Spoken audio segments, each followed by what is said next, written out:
akkamitti akkaataa itti namootaan TikTokii kennan waliin fayyadaman yookiin immoo akkaawuntii TikTokii kennaa osoo nun hayyamsiisin jala seenan akkaataa itti namootaan san itti of jalaa haynuu fi namootaan san itti beeknu kan isin agarsiisu ta'a jechuudha. Oduuf odeeffannoo dabalataatiif Harbour Media Network YouTube isaa dhaqxanii ilaaluu hin irraanfatina. Viidiyootaan hedduun dalagamanii jiru Harbour Media Network jalatti.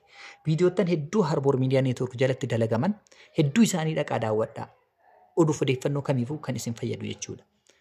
Odeeffannoowwan kamuu argachuudhaaf Harbour Media Network jala viidiyoon isin barbaadan kamiyyuu ni jira. Hayyee mee har'a gabaabumatti TikTok keenya bira dhaqna. TikTok keenya irra dhaqnee erga seennee booda akkamitti namootaan TikTokii kanan wajjin fayyadamaa jiran beekuu akka itti dandeenyu salphumatti isinitti agarsiisaa jechuudha. Yookiin immoo bilbilootaan keessaniin ala namootaan TikTokii keessan keessa seenanii isin hordofan yookiin immoo namootaan TikTok keessan karaa isin hin beekneen isin wajjin fayyadamaa jiran. Gaafa itti tole immoo akkaawuntii keessan gaafa guddate namootaan isin hatanii baduu danda'an.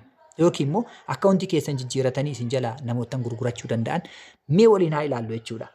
Yoo ofii hayyamtanii seensistan malee nama kamiyyuu guyyaa guyyaadhaan iddoo kana seentanii cheek godhuu qabdu. Guyyaa guyyaadhaan seentanii TikTok keessan keessatti namootaan isin waliin fayyadamaa jiran, namootaan oduu fi odeeffannoo keessan yookiin immoo siitingiiwwan TikTokii keessanii yookiin immoo sa'aatii isin hin barbaanne laayivii seenuu, sa'aatii isin hin barbaanne kooyinii keessaa isin qabdan dhaqee abbaa barbaade kennuu yookiin immoo mallaqa isin asirraa qabdan dhoksaadhaan gara PayPalitti gara wantoota gara garaatitti keessaa baafachuu yookiin immoo viidiyootaan isin hin maxxansiin asirratti fidee maxxansee maqaa keessan isin xureessuufaa namoota yaalan mee akkamitti beekna? Eenyu namni TikTokii kiyya na wajjin fayyadamaa jiru? Eenyu laata namni na wajjin seenee TikTok kiyya jala jiru?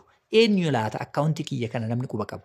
Eenyu laata miiseejiiwwan annamaaf walii barreessu kaas keessa seenee guyyaa guyyaadhaan hordofeetiin odeeffannoon eenyu wajjin akka haasa'u namni na quba qabaatu? Eenyu laata namni karaa hin beeknen TikTokii kiyya keessatti sochiilee hin taane wahii dalagaa jiru? Akka vaariyaaliin kiyya hin baane akkaawuntii kiyya jala seenee viidiyootaan vaariyaalii isaanii cufu. Akka TikTokiin baay'ee naa hin mul'anne vaariyaaliin viidiyootaan an dalagu namootaan biratti akka hin mul'anne eenyuun na taasisaa jira kan jedhuuf kanneen odeeffannoo akkanaa hunda argachuudhaaf Harbour Media Network jalatti salphumatti subscribe gochuudhaan YouTube keenya irraa nu argachuu dandeessu. Hayyee mee amma garam deebina nama san beekutti deemna jechuudha. Hundumti keessanuu TikTok keessan irra ni seentu profile iddoo jettu tana ni tuqxu jechuudha gara gadii. Mallattoo namaa kan qabu gara gadiititti profile kan jedhu ni tuqxu.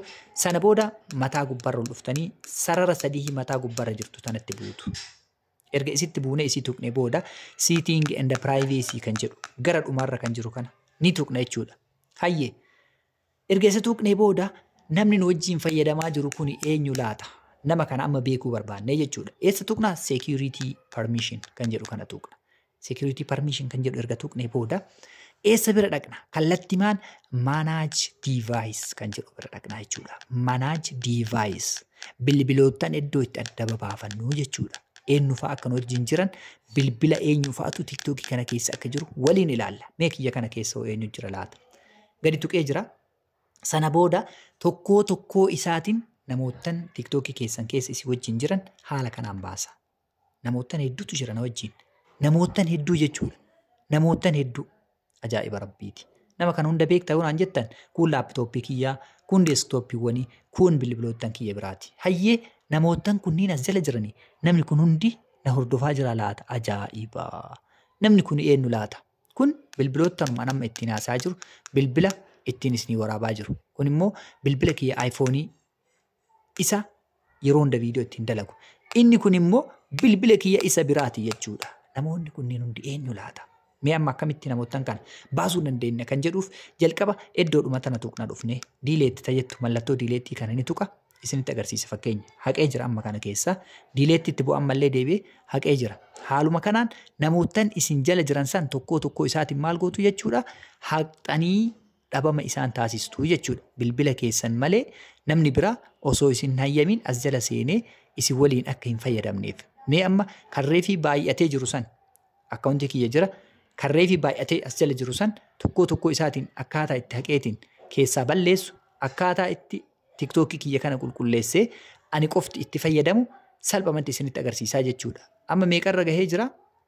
Hunda isaanii haqee keessaa baasee kiyya qofa kanatti hambisuudha. Laaptooppota kiyyallee haqee, bilbilootaan birallee haqee, iPhoneii jalaa qabullee haqee jira. Maaltu hafe jechuudha amma Harbour Media Network wajjin namni fayyadamaa jiru eenyu qofa isuma mataa isaa bilbiluma amma irra jiru. Currently device isiniin jedhu qaba jechuudha. Bilbila amma harkaa qabdan yookiin immoo bilbila amma itti fayyadamaa jirtan qofa isiniin jedhu qaba. Kanaaf step yookiin immoo adeemsa kana hordofaati. Haala kanaan namootaan isin wajjin seenanii TikTok keessan isin jalaa jijjiirataa hataa isin jalaa gurguraa gaaf isin baalaansii yookiin immoo kooyinii gaarii guuttattan nama isin jalaa akkaawuntii hatee gurgurachuu danda'u yookiin immoo nama iccitii keessan tokko waan isin TikTok keessa dalagdan viidiyoottan isin qolloftanii as keessatti dhoksitanii keettan namootaan seenee wanta isin laaltan hunda namootaan laaluu danda'u haala kanaan ofirraa balleessuu dandeessu jechuudha. Kun Harbour Media Network irraa tamsaasa kallattiidhaan viidiyoottan babbareedoo kallattiidhaan isiniif dabraa jiru jechuudha. An Khalil ture Harbour Media Network irraa viidiyoottan odeeffannoo oduuwwan garaagaraa barbaaddan Harbour Media Network jala seenuudhaan YouTube isaarraa argachuu dandeessu. Viidiyoottan babbareedoo waa'ee miidiyaalee hawaasaa kamiinuu wal qabatan karaa salphaan asitti argachuu dandeessu. Yoo isinitti tole hiriyoota keessaniif share godhaa. Harbour Media Network Facebook as ni qaba. Gara laafoo kee jedha. Karaa salphaa miidiyaalee hawaasaa kanaan nu argachuu dandeessu. Oduuf odeeffannoo dabalataa yoo barbaaddan Harbour Media Network subscribe gochuun irraanfatinaa. Gama Facebookaatiinis gara laafoo kee dhaqxanii follow gochuun irraanfatinaa. Yoo isiniif tole hiriyoottan keessaniif qooda. Anis Khalil ture Harbour Media Network irraa horaa bulaa deebanaa. Viidiyoo itti aanuun akka wal agarruuf koomentii keessan jalatti yaada isin naa keettan ilaalee viidiyoo maalii isinii haa dalagu. Viidiyoo itti aanu akkuma isin naan jettan dalagee isiniif fida waan ta'eef. Maal barbaaddu laata? Waan barbaaddannaa barreessaa amma isinii dalaga. YouTube kan koo jala akkuma seeneen koomentii yookiin immoo yaada isin kennitan ilaaluudhaan viidiyoottan kana nu dalagga jettan isiniif dalagee fida.